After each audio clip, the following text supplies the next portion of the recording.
Саламатсыздар ма, аяулы ханымдар, тоқыма өнерін сүйетін сұлу қыз келіншектер, каналыма қош келдіңіздер. Сіздермен бірге мен тағы да Жанаргүл.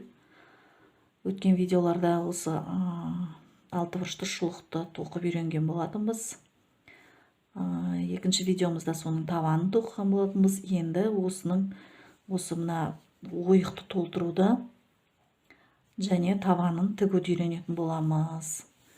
Мұны мен бір парын мына ойығын толтырып, тоқып, сосын табанын мынандай етіп тігіп қойдым.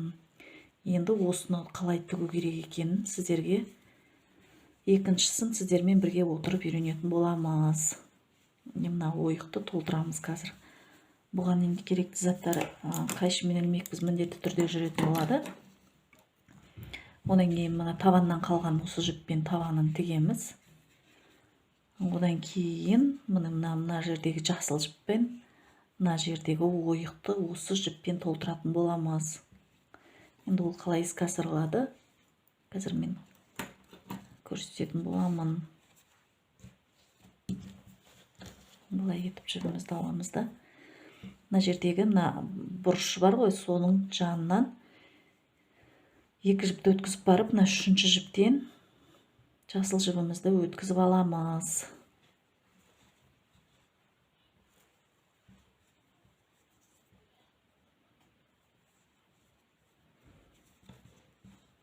Кеңсер жасыл жіпті бетіп өткізіп алып, енді бұл жасыл жіпті мына жерге осылай қарай мына жерге жасырып бірге тоқып кететін боламыз.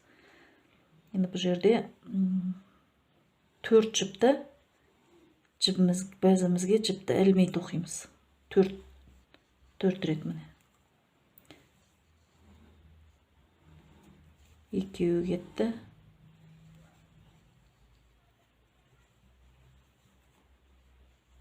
Үшеу. Төртеуін осылай бізімізге жіп ілмей тоқимыз міне. Біреу, екеу, үшеу, төртеу. Енді келесіне келесі тұрған екеуіне қатар.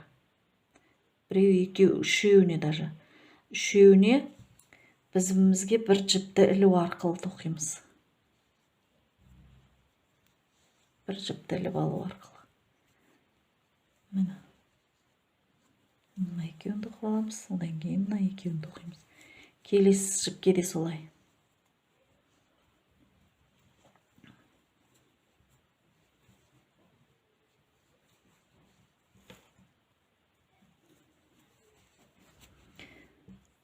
Үшіншісі тағы да солай.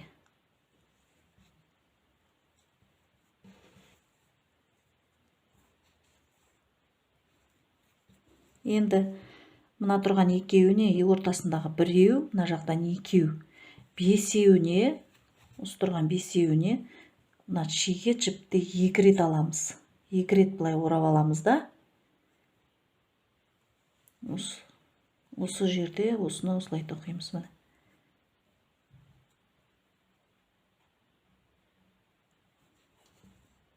Кішкене тартыңқырап тоқыңыздар, себебі арасы ашық болып қалмас үшін міне. Көрмей жатқан сияқтынан былайырақ алып қояйын. Міне. 2 рет шеге жіпті 2 рет орайсыздар олай. Сөйтесіздер да мына жерге.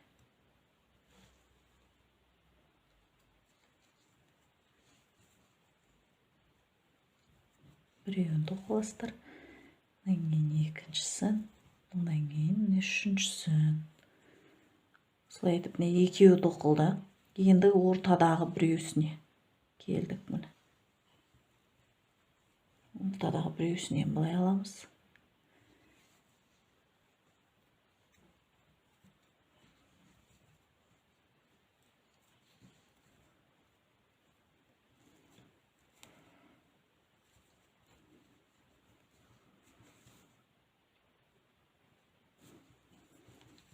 Енді мына жерде тағы 2 жіпке солай.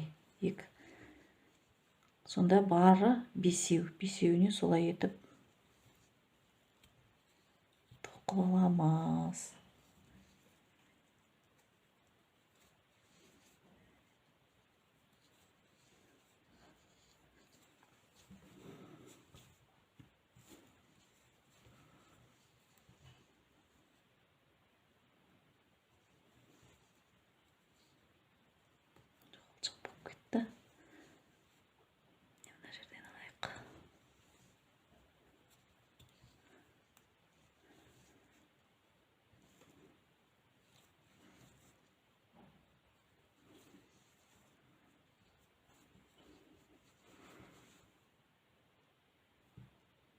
төртеу болды, енді міне бесіншісі.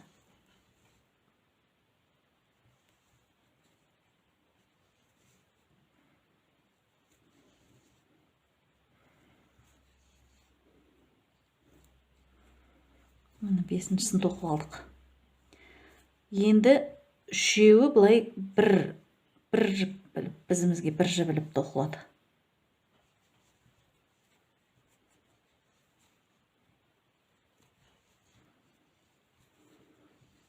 Біреу, екіншісі, енді үшіншісі.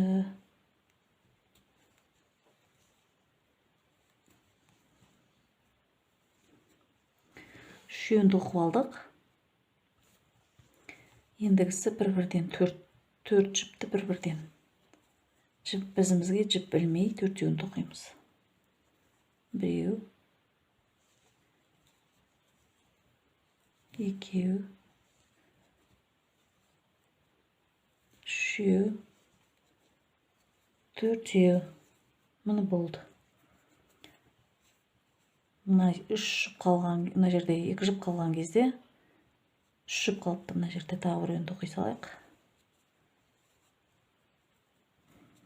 Сол кезде міне бітеді. Бұлай болып бітеді.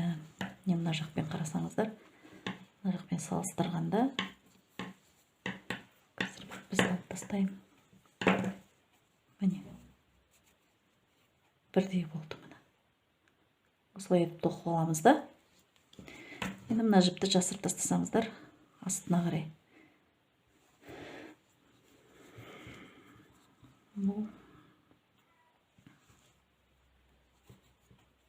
Келесі табан тоққан кезде сіздерге мешать етпейтін болады сонда.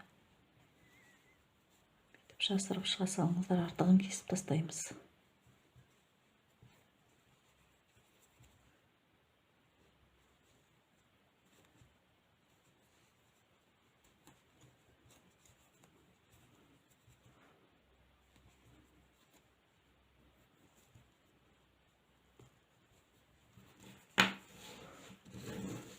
Салыңыздар, мешать етпейтін болады. Мына жіп болды. Енді осыған табан тігеміз. Міне мына жерімізді, ойығымызды тоқып алдық. Екі жағынан да бірдей етіп ойығымызды тоқып алдық. Енді осыған тоқыған табанымызды тігетін боламыз. Табанға бұлай етіп қойып аламыз мынаны. Міне табанымен бірдей. Осылай етіп қойып аламыз да.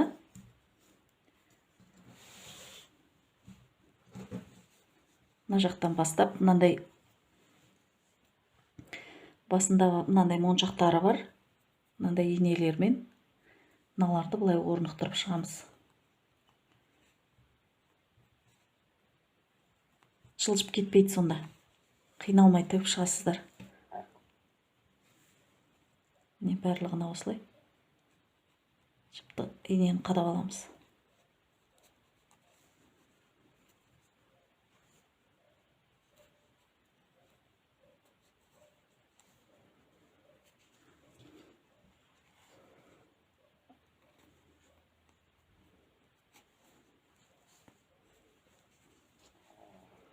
Қазір мен өкшесінен бастап тігетін боламын.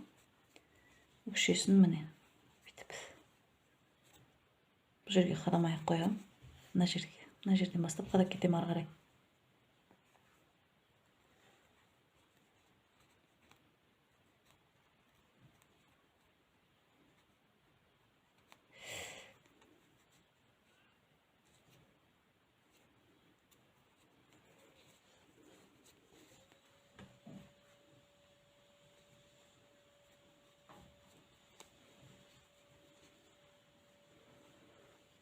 Ине жіппен тіксеңіздер де болады негізінде.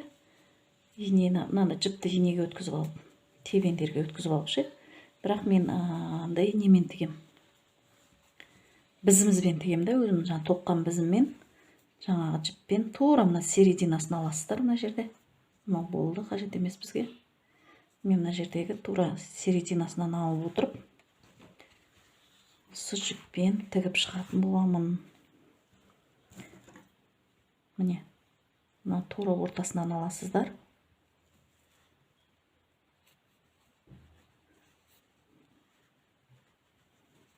Міне.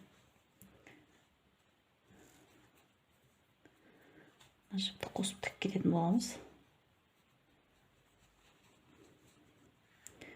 Келесі жіпті міне осылай.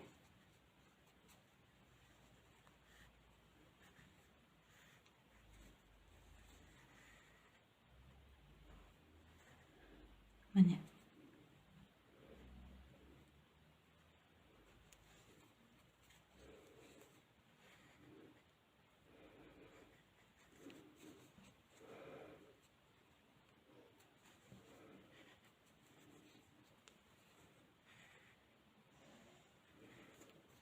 Қатты тартып тігіңіздер.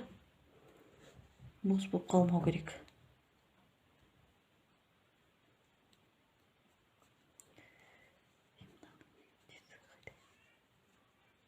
Міне. Жасырып тігіп кетсеңіздер, жіп шықпайды ертең.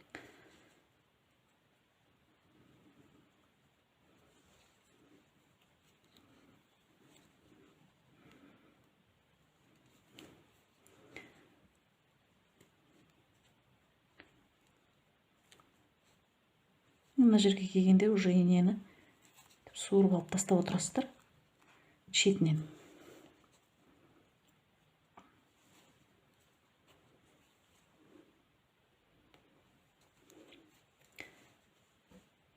Түсінікті деп ойлаймын, міне. Тура серединасынан бастап, тура ортасын қарап алып, не осылайынан барлығын былайынан тігіп шығасыздар. Ары қарай тағы көрсететін боламын.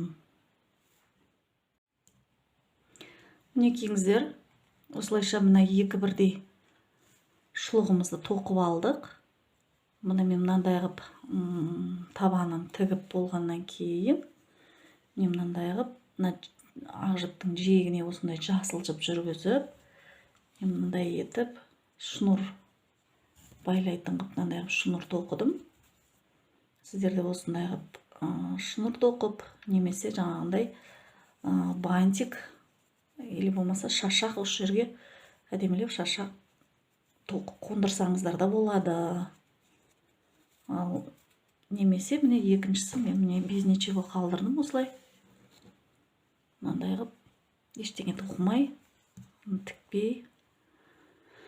Осылай қып та тоқып алуларыңызға болады. Ең бастысы әдемі шұлығымызды тоқып үйрендік. Енді басқа да осындай тоқыма бұйымдарымды көргілеріңіз келсе, қоңыраушаны басып қойыңыздар. Және де тоқыған бұйымым ұнаған болса, комментария жазып лайк басып кетіңіздер. Келесі кездескенше қош сау болыңыздар. Амандықпен жүздесейік.